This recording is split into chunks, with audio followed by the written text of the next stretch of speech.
یا ایھا الذین آمنوا، اے ایمان والو، صلو علیہ وسلم تسلیما، تو ان پر درود بھیجو اور خوب خوب سلام بھیجو۔ یہ آیت کریمہ ہے درود و سلام بھیجنے کے لیے، اور ہم اہل سنت و جماعت کے پاس بہت بڑی دلیل ہے، اور ہم اسی آیت کریمہ پر عمل کرتے ہوئے نبی پاک صلی اللہ علیہ وآلہ وسلم پر کبھی بیٹھ کر کے درود پڑھتے ہیں، کبھی کھڑے ہو کر کے درود پڑھتے ہیں، کبھی تنہائی میں درود پڑھتے ہیں، کبھی مجلس میں درود پڑھتے ہیں۔ درود پاک کی بے شمار فضیلتیں ہیں، بے شمار فضیلتیں ہیں۔ آپ احادیث پاک کا مطالعہ فرمائیں گے تو بے شمار حدیثیں آپ کو اس تعلق سے مل جائیں گی کہ نبی پاک صلی اللہ علیہ وآلہ وسلم پر درود پڑھنے پر کتنی فضیلتیں آئی ہیں۔ قرآن پاک سے بھی اس کا ثبوت ہے، حدیث مبارکہ سے بھی اس کا ثبوت ہے۔ یہی وجہ ہے کہ ہم اہل سنت و جماعت کے لوگ نبی پاک صلی اللہ علیہ وآلہ وسلم پر درود و سلام پڑھنے کو ذریعہ نجات سمجھتے ہیں۔ ہمارے پاس ایسا کوئی نیکیاں نہیں ہیں جس پر ہم فخر کر سکیں کہ اللہ رب العزت ہمارے اس عمل کو قبول فرمانے کا، لیکن خدا کی قسم ہمیں اس درود و سلام پر مکمل کامل ترین یقین کے ساتھ ہمیں امید ہے، یقین ہے کہ ہم جو درود و سلام پڑھتے ہیں اللہ رب العزت اسے قبول فرماتا ہے۔ اور درود و سلام کی کثرت ہمارے ہاں اسی وجہ سے ہے کہ کبھی ہم بیٹھ کے درود و سلام پڑھتے ہیں، کبھی ہم کھڑے ہو کر کے درود و سلام پڑھتے ہیں، کبھی تنہائی میں درود و سلام پڑھتے ہیں، کبھی ہم مجلس میں درود و سلام پڑھتے ہیں۔ اللہ رب العزت نے اس آیت کریمہ میں مطلق حکم دیا ہے، اور مطلق کا اطلاق عموم پر ہوتا ہے، یعنی جس حال پر آپ پڑھیں گے درود و سلام آپ کا ہو جائے گا، چاہے بیٹھ کر کے پڑھیے چاہے کھڑے ہو کر کے پڑھیے۔ آپ آیت کریمہ میں غور کیجئے کہ اللہ رب العزت نے ارشاد فرمایا کہ اے ایمان والو، تو نبی پر درود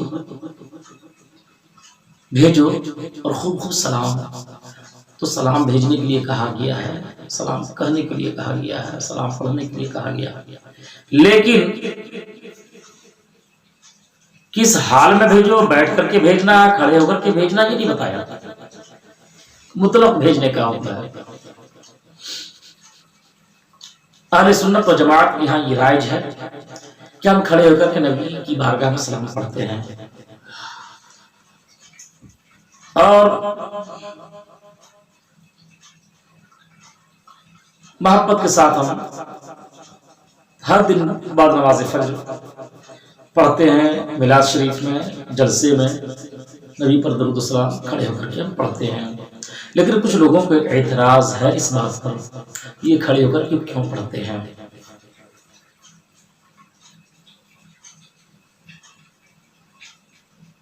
کہاں لکھا ہے؟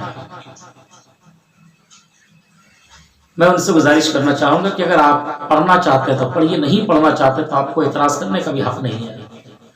جسے قرآن سمجھنے کا شعور نہیں، اسے اعتراض کرنے کا بھی حق حاصل نہیں ہے۔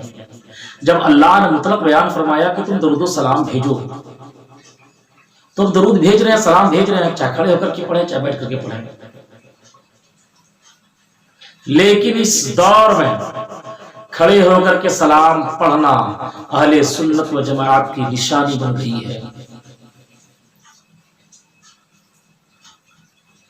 اور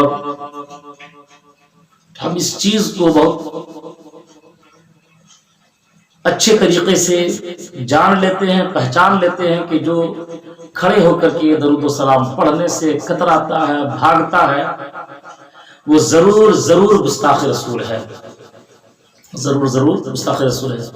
کھڑے ہو کر کے پڑھنا فرض اور واجب نہیں، کھڑے ہو کر کے، غور کیجئے ہمارے جملے پر، کھڑے ہو کر کے صلاۃ و سلام پڑھنا فرض اور واجب نہیں ہے، لیکن فی زماننا، ہمارے دور میں، ہم اور آپ جس ایام میں زندگی گزار رہے ہیں، اس دور میں ہم نے کچھ ایسے لوگوں کو دیکھا،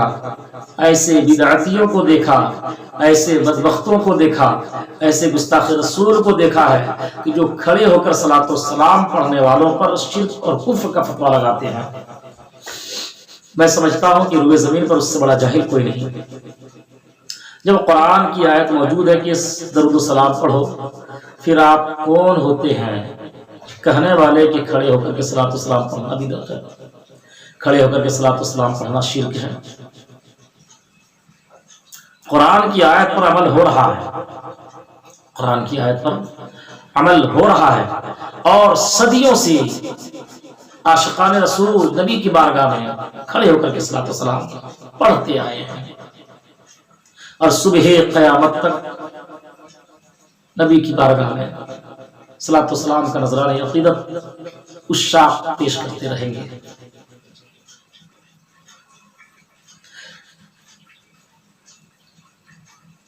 ہندوستان میں حضرت خواجہ نواز رحمۃ اللہ علیہ نے اسلام کی تبلیغ فرمائی، اور کتابوں میں یہ درج ہے کہ حضرت خواجہ نواز کے آنے کے بعد ہندوستان میں اسلام تیزی سے پھیلا، بہت تیزی سے پھیلا۔ آج بھی خواجہ نواز کی بارگاہ میں آپ جائیں، آپ دیکھیں گے، ہم تو یہاں پر ہندوستان کے دیگر علاقوں میں صرف فجر کی نماز کے بعد کھڑے ہو کر صلاۃ السلام پڑھتے ہیں، خواجہ نواز کی بارگاہ میں فجر کی نماز کے بعد تو سلام ہوتا ہی ہوتا ہے، وہاں پر بعد نماز عصر بھی سلام پڑھتے ہیں کھڑے ہو کر کے۔ تو یہ صلاۃ السلام کھڑے ہو کر کے پڑھنا یہ کوئی نیا کام نہیں، یہ باضابطہ خدا کے حکم پر عمل ہے، خدا کے حکم پر عمل ہے۔ اور جو کفر و شرک کا فتویٰ لگاتے ہیں، یقیناً وہ گستاخ ہیں، اور گستاخ رسول کے فالوورز ہیں، ان کے ماننے والے ہیں، ان کی اقتداء کرنے والے ہیں۔ آپ ان سے کہیے، نماز کے تعلق سے، روزہ کے تعلق سے، حج کے تعلق سے، آپ جو کہیے سب سن لیں گے، لیکن اللہ کے محبوب بندوں کے تعلق سے کوئی فضیلت بیان کیجیے تو ان کا منہ بن جاتا ہے، ان کا منہ بن جاتا ہے، بگڑ جاتا ہے۔ یعنی اللہ کے محبوب بندوں سے ان کو انتہائی تکلیف ہے۔ نبی پاک صلی اللہ علیہ وآلہ وسلم کا کلمہ وہ مجبوری میں پڑھتے ہیں، صرف مجبوری میں پڑھتے ہیں، دکھاوا کے لیے پڑھتے ہیں تاکہ لوگوں کو اپنے چنگل میں پھنسا سکیں، ورنہ ان کے دلوں میں جو بغض رسول ہے کسی سے پوشیدہ نہیں ہے۔ اتنا بغض ہے، اتنا بغض ہے کہ جب اس کا دل لبریز ہو گیا تو اپنی کتابوں میں اس نے چھاپا، اپنی کتابوں میں اس نے چھاپا، اور نبی پاک صلی اللہ علیہ وآلہ وسلم کی شان میں ظالموں نے گستاخیاں کی ہیں، اور جن لوگوں نے گستاخیاں کی ہیں وہی لوگ کھڑے ہو کر صلاۃ و سلام پڑھنے کو بدعت کا فتویٰ لگائیں گے، کفر کا فتویٰ لگائیں گے، فاتحہ کو شرک بولیں گے، حرام بولیں گے، حتیٰ کہ فاتحہ کی شرنی کھانے والے کو کہتے ہیں کہ یہ سور سے زیادہ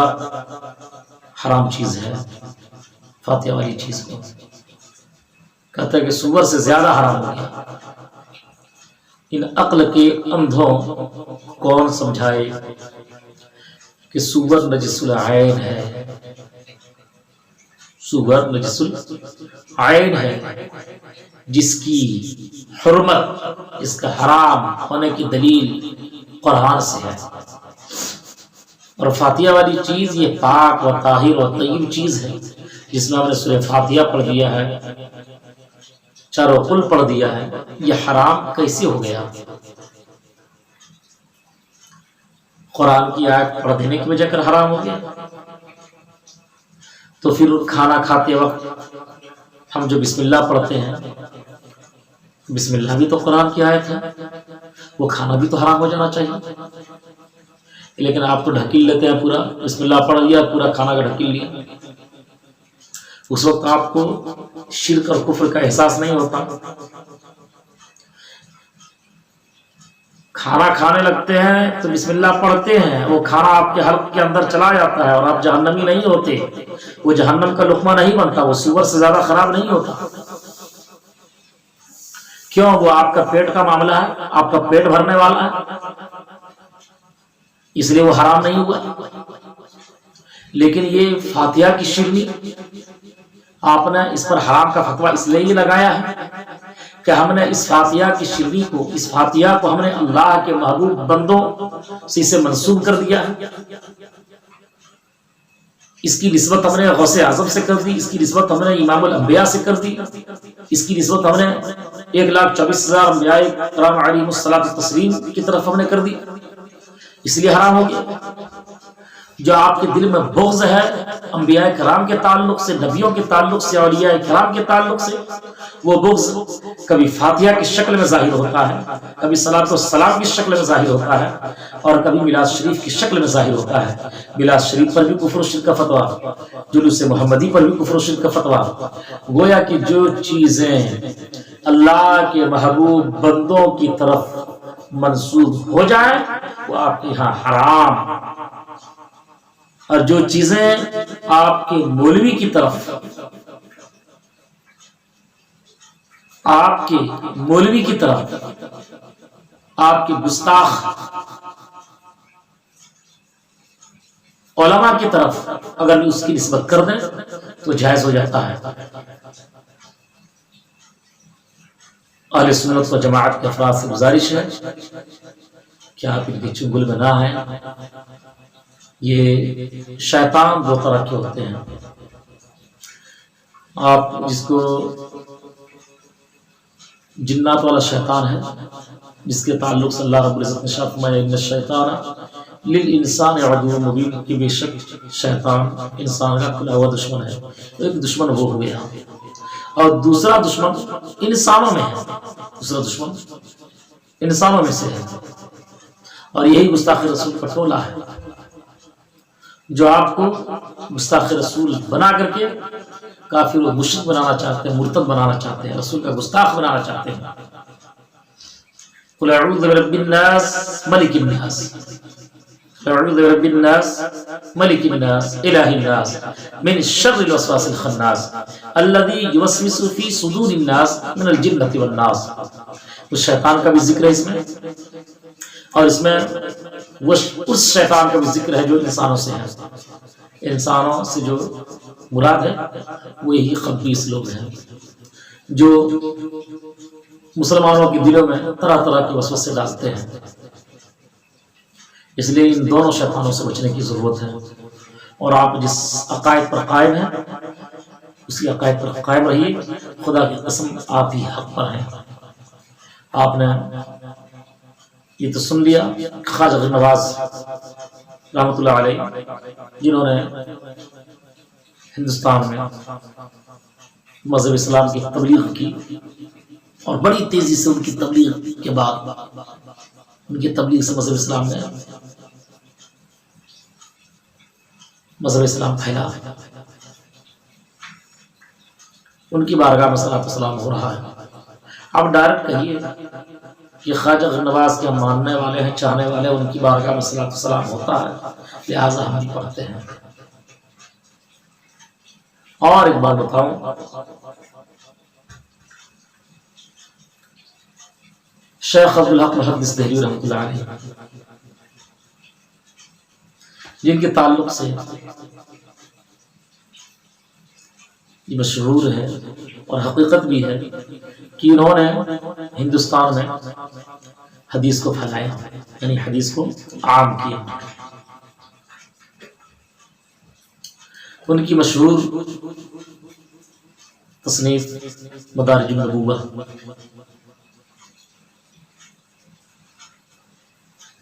شیخ عبدالحق محدث دہلوی کی تصنیف کردہ ہے۔ ان کی بہت ساری تصنیفات ہیں، شیخ عبدالحق محدث دہلوی کی ذات وہ ذات ہے کہ اسے سنی بھی اپنا امام مانتے ہیں، دیوبندی بھی اپنا امام مانتے ہیں، وہابی بھی اپنا امام مانتے ہیں. ان کی ذات پر کسی کا اختلاف نہیں ہے، ان کے علم پر بھی کسی کا اختلاف نہیں ہے. حضرت شیخ عبدالحق محدث دہلوی کی کتاب ہے اخبار الاخیار. اخبار الاخیار کے اختتام میں وہ عرض کرتے ہیں اور خدا رب العزت کی بارگاہ میں دعا کرتے ہیں، مولا میرے پاس کوئی ایسا عمل نہیں جو ہم تیری بارگاہ میں پیش کر سکیں. حالانکہ متقی بھی تھے، پرہیزگار بھی تھے، نمازی بھی تھے، محدث بھی تھے، تقوی شعار تھے، اس میں کوئی شک نہیں ہے، لیکن انہوں نے کوئی عمل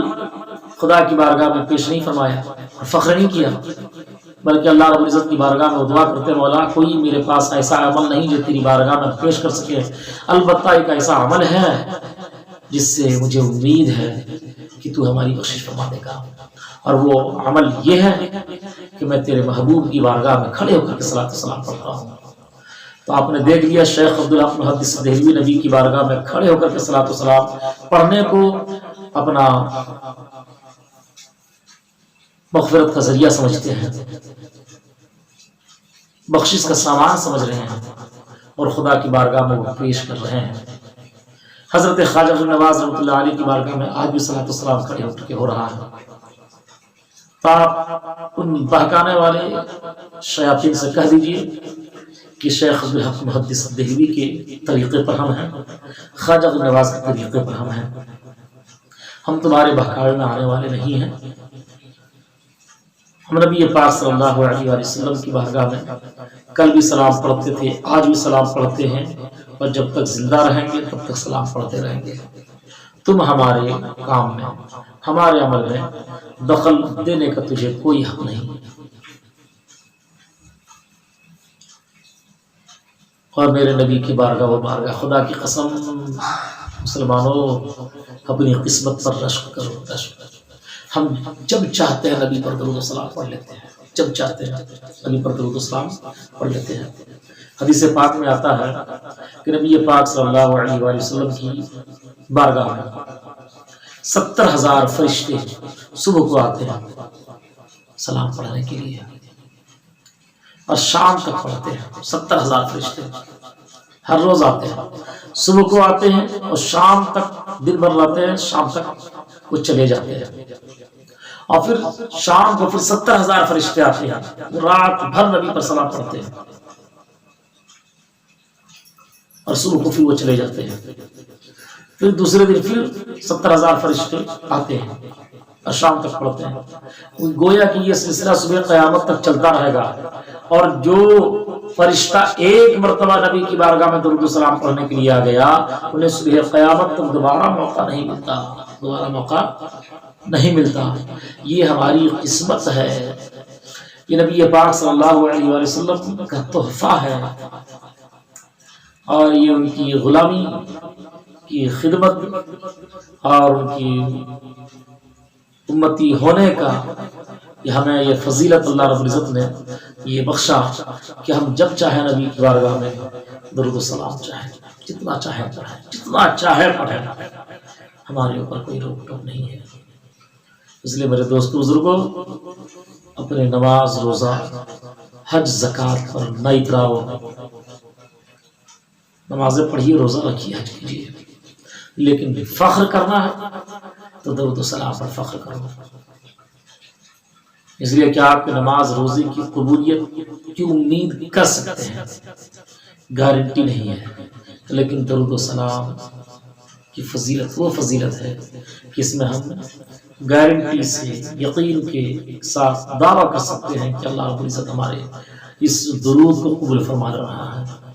اور پھر ہم کبھی دوسری ویڈیو میں بتائیں گے کہ آخر ہمارا درود کا قبول ہونا یقینی طور پر کیوں ہے، کیسے کہہ سکتے ہیں کہ ہمارا درود قبول ہو رہا ہے. انشاءاللہ والعزت کل موقع ملے گا تو اس چیپٹر پر بھی گفتگو کریں گے کہ ہمارا درود یقین کامل کے ساتھ ہم کیسے کہہ سکتے ہیں کہ ہمارا درود قبول ہو رہا ہے. اللہ رب العزت سے دعا ہے کہ مولا ہم تمام مسلمانوں کو نبی پاک صلی اللہ علیہ وسلم پر درود و سلام بھیجنے کی